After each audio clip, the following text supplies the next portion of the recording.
안녕하십니까. JTBC 저녁 뉴스입니다. 전북 소상인 대표자 협의회가 오늘 기자회견을 갖고 대형 유통업체 노브랜드 매장이 잇따라 진출하면서 골목 상권이 크게 위협받고 있다며 정부와 전라북도의 대책 마련을 촉구했습니다. 소상인 대표자 협의회는 노브랜드 매장의 입점을 막기 위해 정부와 정치권이 유통산업발전법을 개정하고 전라북도와 전주시가 지역경제와 소상인 생존권 지키기에 적극 나설 것을 요구했습니다. 더불어민주당이 수도권 공공기관의 2차 지방 이전을 내년 총선에서 공약하는 방안을 검토하고 있습니다. 윤호중 민주당 사무총장 겸 지방혁신균형발전 추진단장은 지난 13일 한겨레 경제사회연구원이 주최한 대담에서 내년 총선 때 수도권 공공기관 122곳의 지방 이전을 공약으로 내놓는 방안을 검토하고 있다고 말했습니다. 이날 대담에서 송재호 국가균형발전위원장은 수도권 공공기관을 지방혁신도시가 아닌 구도심으로 옮겨야 한다고 주장했습니다. 북핵 문제가 교착 상태에 이른 가운데 대북 식량 지원을 통해 평화의 길을 만들어가자는 주장이 나왔습니다. 민중당은 북미 협상이 꽉 막혀 있고 한반도 비핵화 해법이 복잡하고 어렵다면 먼저 농업 교류로 평화와 번영의 큰 길을 만들어갈 수 있다고 주장했습니다.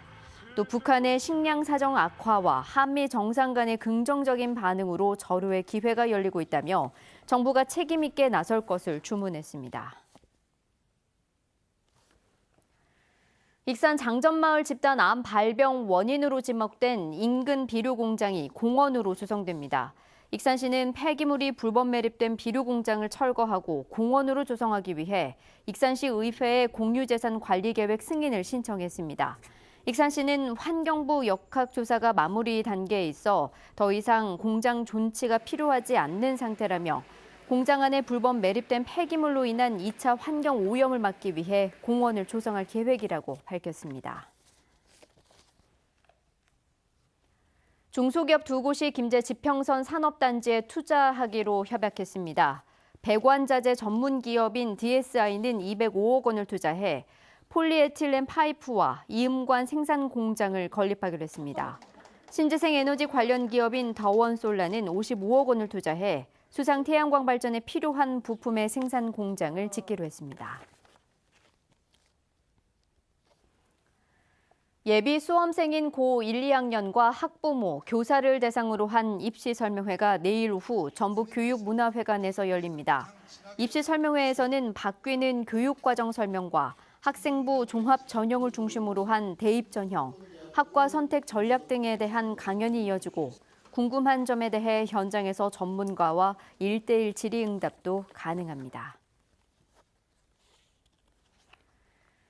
부안 해안에서 멸종위기 돌고래 상괭이의 사체가 잇따라 발견되고 있습니다.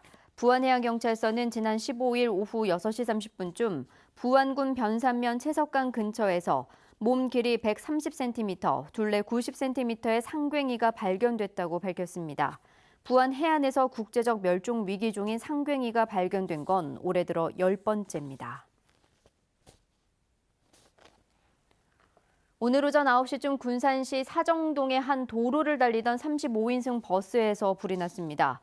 다행히 인명피해는 없었지만 이 불로 버스 윗부분이 타 소방서 추산 490만 원 상당의 재산 피해가 났습니다.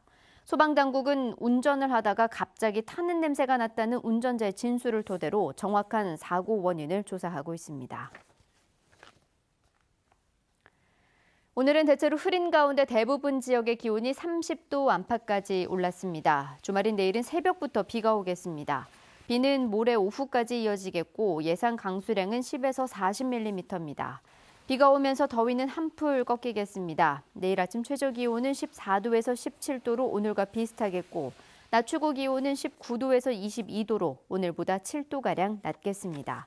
비가 그친 뒤 기온은 평년 수준을 회복하며 이맘때 봄 날씨를 되찾겠습니다. JTBC 8시 뉴스 예고입니다. 전주 항공대대 헬기 비행 노선을 두고 완주 국민들이 반발하고 있습니다. 전주시와 국방부가 사전 협의도 없이 노선을 완주군 쪽으로 돌려놨기 때문입니다. 최근 부안 왕등도 앞바다가 시끄럽습니다. 타 지역 어선들의 키조개 싹쓸이 조업 때문인데 주민들은 강력한 단속을 원하고 있습니다. 전국 최대 물김 생산지 군산에 어민들을 위한 김 가공 공장이 추진돼 왔는데 군산 수협이 최근 사업 재검토를 시사하면서 논란이 일고 있습니다. ICT 정보 통신 기술을 모든 생산 분야에 적용하는 스마트 공장이 앞으로 크게 늘어납니다. 중소기업의 경쟁력은 높아지겠지만 과제도 적지 않습니다. 자세한 소식은 JTBC 뉴스에서 전해드리겠습니다.